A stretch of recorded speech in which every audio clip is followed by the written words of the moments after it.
দেশের বিভিন্ন স্থানে ছড়িয়ে ছিটিয়ে আছে প্রাকৃতিক সৌন্দর্যে ভরপুর নানা স্থান।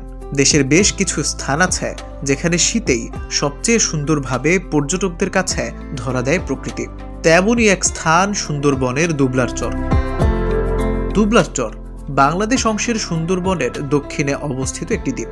হরিণের জন্য বহুল পরিচিত এই স্থান।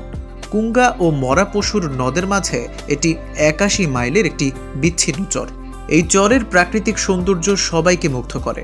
বিশেষ করে চরে লাল বুক মাছরাঙা মদনটাক পাখির দেখা পাওয়া যায়। পর্যটকরা সবচেয়ে বেশি উদ্গ্রীব থাকে হরিণ দেখার জন্য। দুবলার চরে হাঁটলে আপনি নানা প্রজাতির বন্য প্রাণীর দেখবেন। এছাড়া চরের চারপাশে পানি থাকায় এখানে দেখা পাবেন নানা প্রজাতির মাছ ও জলজ উদ্ভিদের।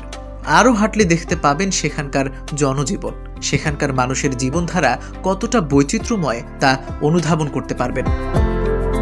দুবলার চরে গেলে দেখতে পাবেন শুটকি পল্লী ও কিভাবে শুটকি প্রক্রিয়াজাত করা হয়। শুটকি পল্লীর ভেতর দিয়ে হাঁটতে হাঁটতে কিছু দূর গেলেই চোখে পড়বে শুটকির বাজার। সেখানেও দেখতে পাবেন হরেক রকমের শুটকির পসরা সাজিয়ে বসে আছে দোকানিরা।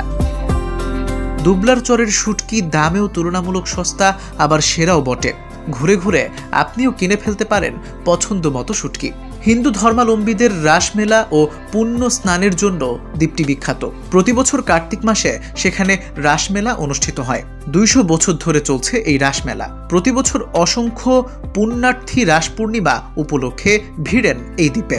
দুবলার চরের রাসমেলায় স্থানীয় লোকজন ছাড়াও দূর দূরান্তের শহরবাসী এমনকি বিদেশি পর্যটকেরাও স্বতঃস্ফূর্তভাবে অংশগ্রহণ করে থাকে। ৩ দিন ব্যাপী এই মেলায় অনেক বিদেশি পর্যটকও ছুটে আসেন দুবলার চরে।